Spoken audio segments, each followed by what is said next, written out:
Hello guys. आज के इस पिता पहचान क्लासेस में मैं लेके आई हूँ आपका एक और इम्पॉर्टेंट चैप्टर आपके कमिंग एग्जाम के लिए। आज मैं लेकर आई हूँ दिगंत भाग 2 क्लास 12 बिहार बोर्ड गद्य खंड में पाठ 8 सिपाही की माँ, जो कि एक महत्वपूर्ण एकांकी है मोहन राकेश जी की। और एकांकी क्या होती है? एक अंक यानी नाटक का एक छोटा रूप होता है जिसमें एक अंक होते हैं, किसी भी कथा वस्तु का एक भाग। ठीक है, इसमें एक या दो दृश्य में वह जो नाटक का भाग है वह पूरा हो जाता है। यह जो एकांकी इनकी है सिपाही की माँ, मोहन राकेश की पुस्तक अंडे के छिलके तथा अन्य एकांकी पुस्तक से ली गई है। और चलिए इस संदर्भ में और कुछ बातें हम जानें। सर्वप्रथम मोहन राकेश जी के परिचय में हम उनका जन्म के बारे में जान लें। उनका जन्म 8 जनवरी 1925 और निधन 3 दिसंबर 1972 में हुआ था। उनका जन्म स्थान जंडीवाली गली, अमृतसर, पंजाब था। उनके बचपन का नाम मदन मोहन गुगलानी था। ये बात भी आपको याद रखनी है। माता पिता के रूप में बच्चन कौर उनकी माता का नाम एवं करमचंद गुगलानी जो पेशे से वकील थे, जिनका साहित्यिक सांस्कृतिक संस्थाओं में भी जुड़ाव था। ठीक है, और इनकी जो कृतियां हैं इंसान के खंडहर, नए बादल, जानवर, एक जिंदगी, अंधेरे बंद कमरे में, ना आने वाला कल, अगर संभव हो तो इन इसका जो प्रकाशन वर्ष है एक दो आप वो मेन मुख्य जो है वो भी आप याद रखिएगा। ठीक है, उन्होंने अनुवाद भी किया मृच्छकटिकम, अभिज्ञान शकुंतलम और एक और औरत का चेहरा। मृच्छकटिकम, अभिज्ञान शकुंतलम कालिदास की संस्कृत की कृतियां हैं। ठीक है, जिसका उन्होंने अनुवाद किया था। समय सारथी, मोहन राकेश की डायरी, ठीक है, जो उनके निधनोपरांत प्रकाशित हुआ था। ये बात भी आपको याद रखनी है। शोध कार्य के रूप में उन्होंने नाटक में सही शब्द की खोज विषय पर नेहरू फेलोशिप के अंतर्गत कार्य पूरा नहीं कर पाए थे।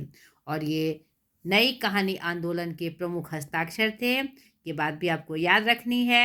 ये 20वीं सदी के उत्तरवर्ती युग के प्रमुख कथाकार एवं नाटककार थे। इतनी सारी बात आपको मोहन राकेश जी के संदर्भ में याद रखनी है। ऑब्जेक्टिव के रूप में भी ये मेनली ऑब्जेक्टिव के रूप में ही ये प्रश्न आएंगे।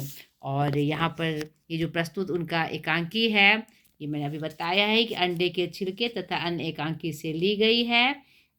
एकांकी जैसा नाम से स्पष्ट है, एक अंकी बहुत छोटी रचना और उसकी तुलना प्रायः कहानी से भी की जाती है। ये बात भी आपको याद रखनी है। मोहन राकेश की यह जो एकांकी है बहुत ही मार्मिक है और इस रचना में निम्न मध्यम वर्गीय की एक ऐसी माँ बेटी की कथा वस्तु प्रस्तुत है जिनके घर का इकलौता लड़का सिपाही के रूप में द्वितीय विश्व युद्ध के मोर्चे पर बर्मा में लड़ने गया है। वो अपनी माँ का इकलौता बेटा है जो विवाह के लिए तैयार, अपनी बहन का इकलौता भाई भी है। उसी पर घर की पूरी आस टिकी हुई है। यह जो एकांकी का संदर्भित रूप है बर्मा की द्वितीय विश्व युद्ध की लड़ाई, जिसमें जीवन और मृत्यु के बीच में मतलब कोई ये नहीं है कि क्या कब हो जाए, नहीं, उसी संदर्भ में एक माँ और एक बहन की जो आस है अपने भाई अपने बेटे के प्रति, वह बहुत ही मार्मिक रूप से यहाँ चित्रित हुई है। तो इसमें आपको याद रखना है पात्र का नाम। ठीक है, इसमें कितने पात्र हैं और कितने दृश्य हैं। तो आपने अगर इसे पढ़ा होगा या नहीं भी पढ़ा है तो अब जान लीजिए कि सिपाही की माँ जो ये क्या है, कौन सी विधा है, यह एकांकी है। ठीक है, और इसमें कितने दृश्य हैं? 2 दृश्य हैं। ठीक है, और दूसरा इसमें पात्र का क्या क्या नाम है? विष्णु, मुन्नी, कुंती, दीनू, लड़की, एक लड़की, 2 लड़की जो बर्मा से भीख मांगने आती है। और मैं शॉर्ट में इसके बारे में बता भी देती हूँ। मानक, बिस्नी का बेटा और सिपाही जो बर्मा का एक सिपाही आता है। इस क्रम में आप देखिएगा यह जो एकांकी है इसमें जो एकांकी की शुरुआत होती है पहले दृश्य में दिखाया जाता है कि विष्णु जो एक बूढ़ी औरत है, एकदम गरीब तबके की निम्न मध्यम वर्गीय परिवार की महिला है, जिसकी पूरी आस उस बेटे पर टिकी है जो द्वितीय विश्व युद्ध में बर्मा गया है लड़ाई पे लड़ने के लिए। क्योंकि यहाँ पर उनकी जो आर्थिक अवस्था है बहुत दयनीय है, घर में कमाने वाला कोई नहीं था, तो सारी घर की आर्थिक स्थिति को मजबूत करने के लिए वो बेटे को लड़ाई पे भेजती है। और साथ में यह भी आस है कि उसकी बेटी बड़ी हो रही है तो उसकी शादी की भी चिंता है, इसके लिए वह अपने बेटे को लड़ाई पे भेजती है। लेकिन इतनी भोली भाली उसकी माँ और ये बहन है, उसे यह भी नहीं पता कि गांव से बर्मा कितनी दूर है। उसे लगता है कि वह लड़ाई में जाएगा तो कुछ पैसे कमा के लाएगा जिससे घर की आर्थिक स्थिति मजबूत हो और उसकी बहन की शादी संभव हो सके। क्योंकि गांव में ये प्रचलन में था कि 12-13 होते होते लड़कियों की शादी हो जाती थी। इस उम्र को पार करते करते वह गांव की नज़रों पर चढ़ जाती थी। तो वह 14 की होने वाली है। वो जो बेटी है जिसका नाम मुन्नी है, वह 14 साल की हो गई है, तो माँ की उसको चिंता है। इसीलिए वह अपने बेटे को भेजती है कि वह कमा कर लाए और उसके हाथ पीले हो सके। इसी आशा में यह एकांकी स्टार्ट होती है। उसके पत्र के इंतज़ार से। उसके पुत्र का नाम मानक होता है और ये जो कुंती और दीनू हैं उसके गांव के पड़ोसी हैं। और यह उसके पत्र के इंतज़ार से शुरुआत होती है उसकी।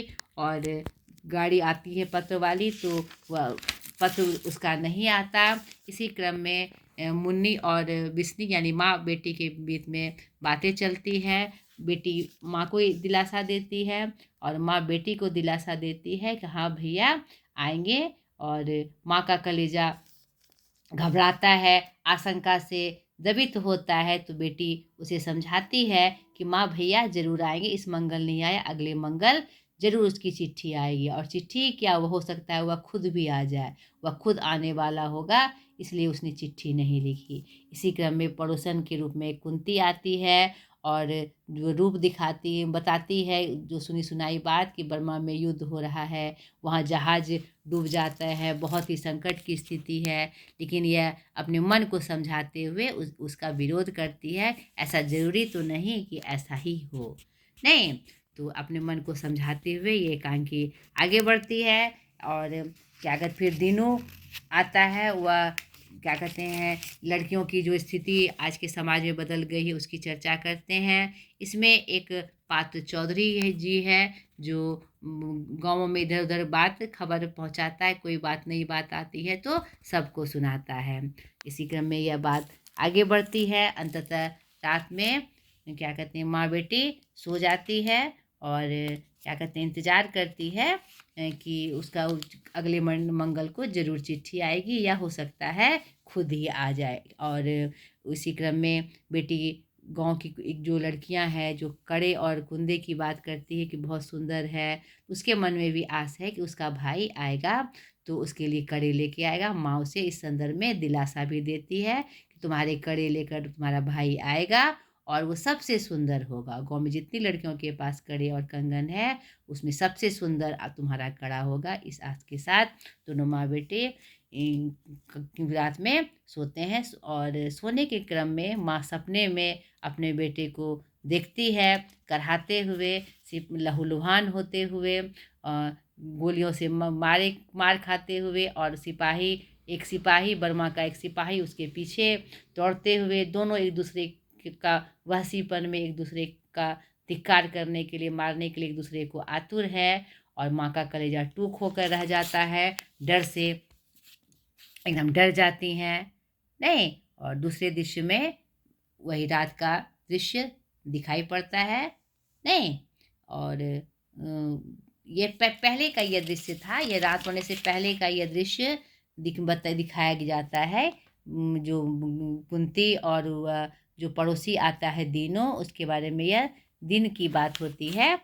और इसी आशे में कि ये चिट्ठी जरूर आएगी। और ये रात का जो सीन है ये दूसरे दृश्य में आता है, इस बात का आपको ध्यान रखना है, ठीक है। और इसी क्रम में माँ सब स्वप्न में बच्चे को विह्वल होकर देखती है, दूसरे से लड़ते हुए देखती है। दूसरा दृश्य में ये दिखता है। ठीक है, पर्दा गिरता, माँ बेटी जब आशा देती है कि अगले मंगल जरूर चिट्ठी आएगी, नहीं, और दूसरे दृश्य में ये रात का वर्णन दिखाई देता है, वो स्वप्न स्वप्न वाली बात दूसरे दृश्य में होती है। इसी क्रम में आगे बढ़ती है और अंततः बेटी माँ को जगाती है कि तू हमेशा भैया का सपना देखती हो और क्या कहते हैं, हमेशा तुम घबरा जाती हो, घबराओ नहीं, भैया ज़रूर आएंगे। और माँ भी उसे आशा देती है कि हाँ हाँ भैया ज़रूर आएंगे, मन को सहला समझाती है, बेटी को भी दिलासा देती है, तुम्हारे लिए सच्चे मोतियों के कड़े लाएगी जो सबसे सुंदर होगा।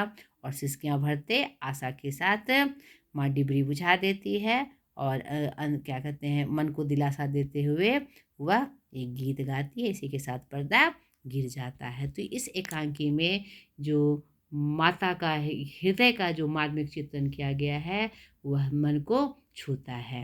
और ये जो शीर्षक है सिपाही की माँ, उसकी क्या स्थिति होती है, वस्तु स्थिति होती है, इस एकांकी में बहुत ही मर्माहत तरीके से दिखाया गया है। एक मध्यम वर्गीय परिवार की आस जो एक ही कमाने वाला बेटा है उसके रूप में यहाँ चित्रित हुआ है। ठीक है, तो अगर आपने पढ़ी होगी तो आपको ये अच्छे से ध्यान में होगा।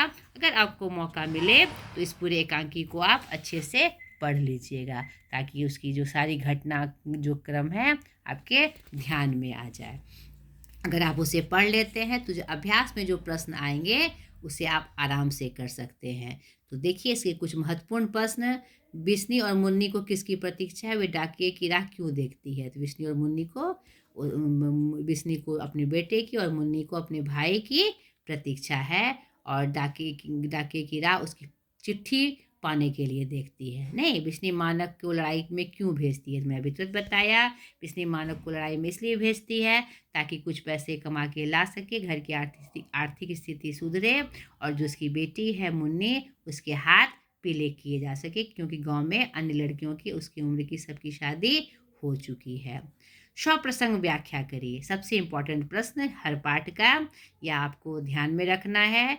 जितना भी मुख्य जो मैंने चैप्टर्स बताए हैं उसका इस तरह का प्रश्न आपको जरूर देख के जाना है कि ताकि आपको ये पता चले कि यह पंक्ति किस पाठ से ली गई है और किस संदर्भ में ली गई है। तो यहाँ पर देखिए यह भी हमारी तरह गरीब आदमी है। तो प्रस्तुत पंक्ति किसके बारे में कही गई है, नहीं, सिपाही के बारे में कही गई है। सपनों में जो माँ देखती है कि यह गरीब आदमी है, अपने बेटे को कहती है कि उसे मत मारो, वह भी हमारी तरह क्या है, गरीब आदमी है। तो आपको इसका आंसर कैसे करना है, प्रस्तुत पंक्ति हमारे पाठ्य पुस्तक सिपाही की माँ एकांकी से ली गई है जिसके लेखक मोहन राकेश जी हैं।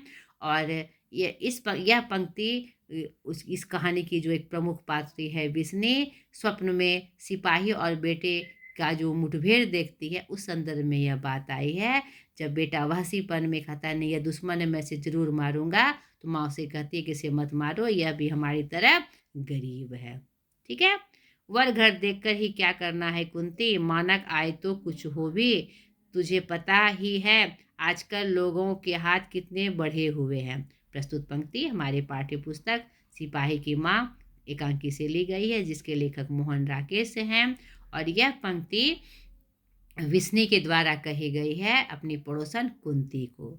जब क्या कहते हैं, जब कुंती अब बेटी की शादी के लिए कहती है कि क्या मैं कोई घर वर देखूं तुम्हारी लड़की के लिए, पता नहीं मानक यानी उसका बेटा कब आए, तो क्या मैं देखूं। तो इसी संदर्भ में विष्णु उससे यह बात कहती है। ठीक है, नहीं फौजी वहाँ लड़ने के लिए हैं, वे नहीं भाग सकते, जो फौज छोड़कर भागता है उसे गोली मार दी जाती है। प्रस्तुत पंक्ति हमारे पाठ्य पुस्तक सिपाही की माँ एकांकी से ली गई है जिसके लेखक कौन हैं, मोहन राकेश जी हैं। और ये प्रस्तुत पंक्ति जो बर्मा से आई जो दो लड़की है उसके द्वारा कही गई है और जो विष्णु से कहती है, जब विष्णु उससे पूछती है कि क्या फौजी वहाँ से तुम जिस रास्ते से भाग कर आई हो फौजी भाग कर नहीं आ सकते, तो उसी संदर्भ में वह यह बात कहती है कि नहीं फौजी वहाँ लड़ने के लिए है, वे नहीं भाग सकते, जो फौज छोड़कर भागेगा उसे गोली मार दी जाएगी।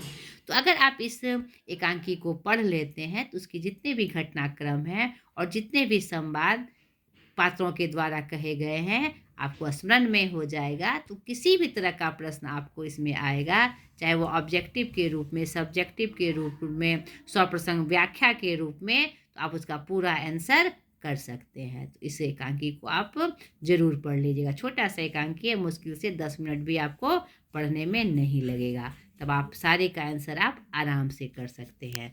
तो यह हिंट है इस पार्ट के लिए, इसे ज़रूर कर लीजिएगा। ये आपका फाइनल एग्ज़ाम है, ये आपके स्कोर को बढ़ाएगा, इस बात को नहीं भूलना है। इसलिए जितनी बातें मैं कह रही हूँ उसे आप ज़रूर मानिएगा। ये आपके हित के लिए है, ये जो भी मेरी मेहनत हो रही है वो आपके लिए हो रही है। तो ढेर सारी शुभकामनाओं के साथ आज इतना ही। फिर एक नए चैप्टर के साथ मैं हाजिर हो जाऊंगी, एक नए इम्पोर्टेंट चैप्टर के साथ। आज तक के लिए इतना ही। बाय।